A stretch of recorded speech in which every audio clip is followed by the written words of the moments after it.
রাজনৈতিক হয়রানিমূলক মামলা ও cyber security আইনে করা মামলা প্রত্যাহার করা হবে বলে জানিয়েছেন আইন, বিচার ও সংসদ বিষয়ক উপদেষ্টা ডক্টর আসিফ নজরুল।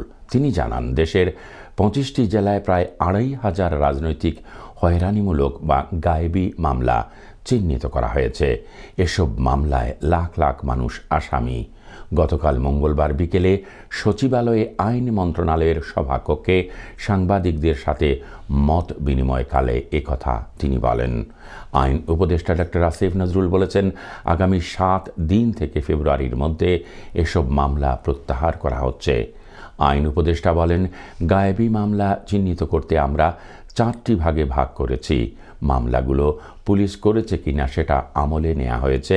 দ্বিতীয়ত, এসব মামলার বেশিরভাগেরই প্রবণতা ছিল বিস্ফোরক আইনে মামলা, অস্ত্র আইনে মামলা, পুলিশের ওপর হামলার মামলা। তৃতীয় প্রবণতা হলো এসব মামলায় অনেক আসামি থাকে অজ্ঞাতনামা।